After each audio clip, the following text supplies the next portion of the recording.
it felt so good to do that, Raptor fans. The Raptors, not only do they end the losing streak of 6 games, they end the win streak of the New York Knicks at 8. And they get their 4th road win of the season. My God, it's Christmas. And we only have 4 road wins. But they did it at Madison Square Garden. And with the win, the Raptors now are 14-18 on the season. But let's be honest, Raptor fans. The reason this team won tonight is none other than the All-NBA talent, Pascal Siakam. Absolutely remarkable tonight. Dropping a career high and tying DeMar DeRozan for second all-time in points in a game. Fred VanVleet was first with 52 points. And doing it at MSG and with them winning 8 consecutive. Yeah, that was incredible from Pascal tonight. Just flat out incredible. Let's break it down. First quarter, very back and forth, right?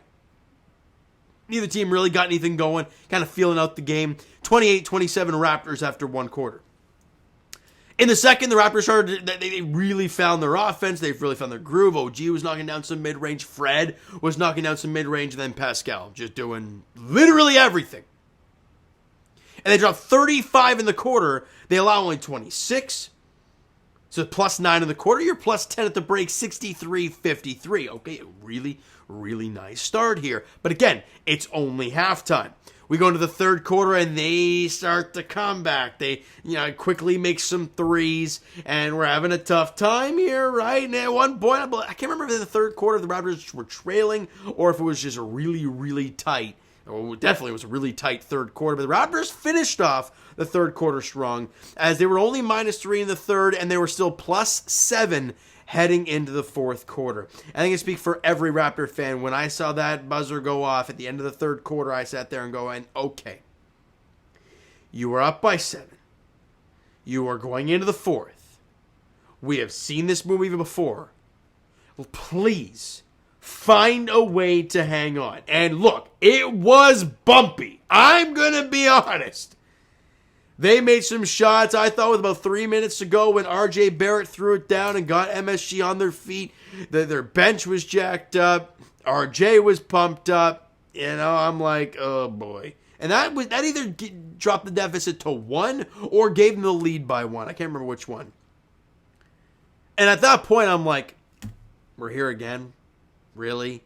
This is not going to happen this way again, is it? That we're going to lose a lead and just lose a heartbreaker again. Please, we can't do this again. With 1:36 to go, and the Raptors up by 1, Fred VanVleet chucks up a 3, knocks it down to give the Raptors a 4-point advantage, and as that ball goes through the net, you see Fred look up, and I was given one of these, like, thank gosh, please, thank you, finally, a big shot. And the reason I think he does that is because he holds a very high standard to himself, right? We all know that. But for Fred, no matter what the percentages suggest, you know what you're going to get energy-wise every given night. Now, recently, there's been spurts of not seeing it. But the consensus always, no matter what the numbers suggest, the clutch. The big shot in the big moment. How many times has he drilled one of those shots? In the past. A ton. He hadn't been doing that this year. So he drills that 3 to make it a 2-possession game with 1:36 to go. Big shot. Big shot for Fred VanVleet. And then, just to add to it, and to break 50, Pascal gets the inbound and is like, all right, screw it. I'm taking it right down the floor, attacks the defender, gets the and 1 to go, and that's 51 for Pascal Siakam. Ends it with 52. And that sealed the deal in the game and put them up by 6. He drills a free throw to put them up 7, and that is how it ends. 113-106. The Raptors win it. an even quarter in the fourth, 26-26. Let's get to these player stats. Let's start with OG. And I thought his mid-range game was great tonight. I thought he was getting to the rack a couple times. But more or less, I saw a lot of mid-range from OG. Backing guys down, then fading off them and drilling those. And I thought it was phenomenal. The three was not going for him. I ended the game with 15 points, 6 boards, 1 assist on 7 of 15 shooting, but 1 of 6 from three-point range. I thought he looked really good in the mid-range and in the paint. The three wasn't falling for him. But the thing is, you need that to go.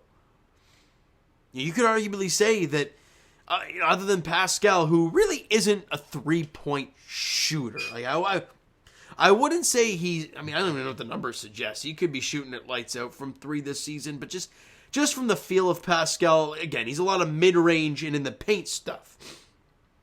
What's he doing? So before the game, he's shooting just under 35% from 3, right? Which is not bad. You could arguably say OG's that third option from 3.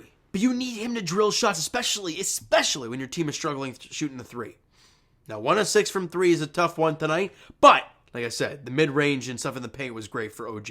Scotty Barnes. Another game from Scotty where he just doesn't look interested. And got to a point where he was missing quite a few shots, and it got to a point where he wasn't even looking at the bucket. And what I mean by that, what I mean by looking at the bucket, he wasn't attacking the rim. But he wasn't even looking to try and attack at all. It was a lot of get the ball and look around. Okay, who am I going to get it right to? Who am I going to pass it to? Am I the dribble? Okay, screen maybe. Wasn't looking to shoot, wasn't looking to attack the rim. And that's a problem. Ended the game with 2 points, 6 rebounds, 3 assists on 1 of 10 shooting, and missed both threes that he took. It was a minus 16 on the floor when you won by 7. That's a tough one for Scotty Barnes.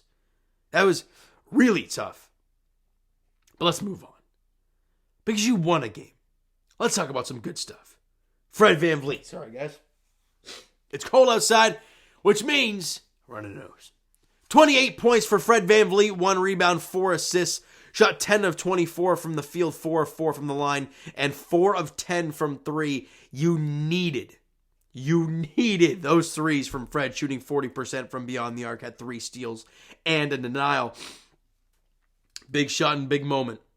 Don't matter what the numbers suggest. You make that type of shot on the road in a 1-point game, yeah, I don't care about the stats if that's what you're going to do.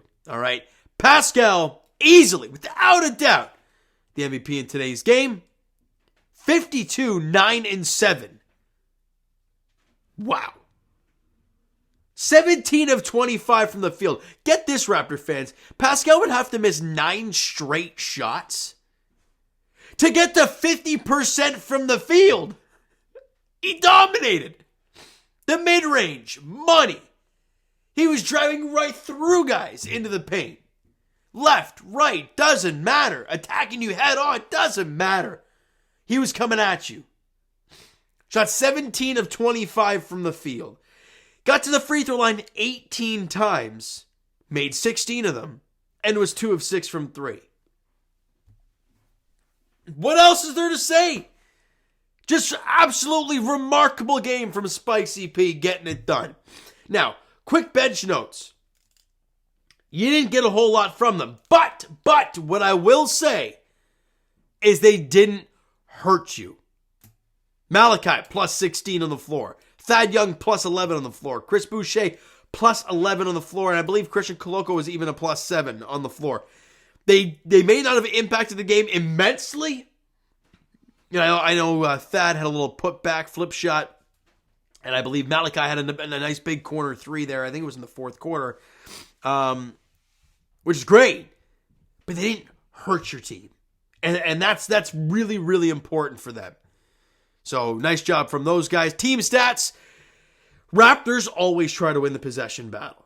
So, 16-9 in offensive rebounds.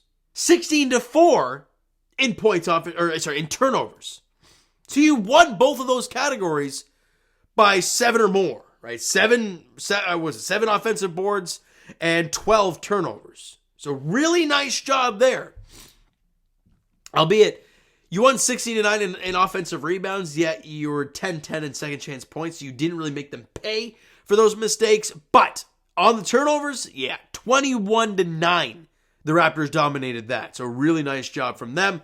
And what that always means, Raptor fans, when you get a lot of offensive rebounds and you turn them over a lot, it leads to more shots. And we've learned with this team specifically, they're not worried about percentages. They want the abundance of attempts. And they shot 76 times from the field. We shot 94.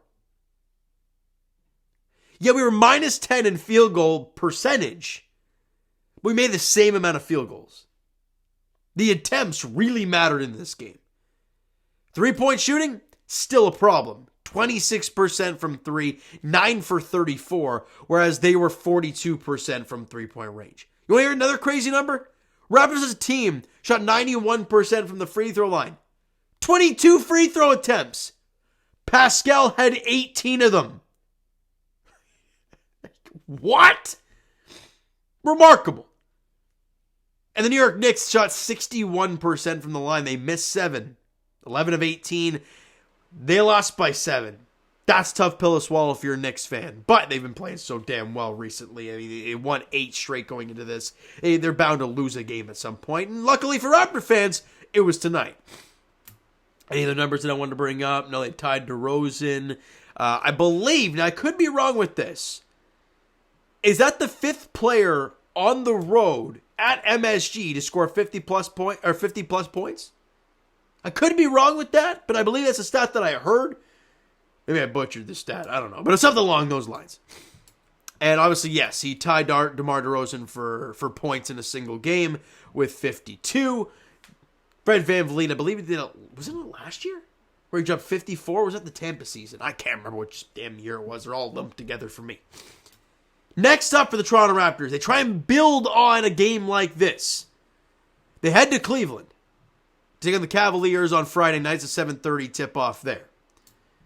They need to win the possessions battle. It's going to be tough. With Mobley and Jared Allen, it's going to be tough. And for Fred VanVleet, it might be tough because when he tries to get downhill, well, we know Jared Allen's going to be there at all times. So it's going to be a tough one, as always, because Cleveland's a damn good team as well. But for the Raptors, if you want to keep taking those strides, you got to find a way to crawl back to 500. You're 4 games under still. Great win tonight. On to the next one. All right, so you know what, guys? That is going to do it for this one. If you enjoy the video and the game tonight, smack that like button. I do appreciate that. If you enjoy the video, and what the hell am I talking about? Comment down below your thoughts on the video, thoughts on the game, what you like, what you not like from today's game for the Toronto Raptors. The Instagram and Twitter links are down in the description, so follow up there if you guys have not done so already. The Discord link is down below, so if you're up for a little chit-chat with a lot of people, go do so down below.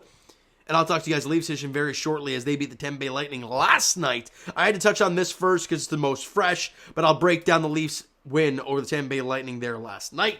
And as for the Toronto Raptors, like we talked about, they hit the road to take on the Cleveland Cavaliers on Friday night, 7:30 tip-off there. Thank you guys so much for listening and watching. I hope you enjoyed the video and the W tonight.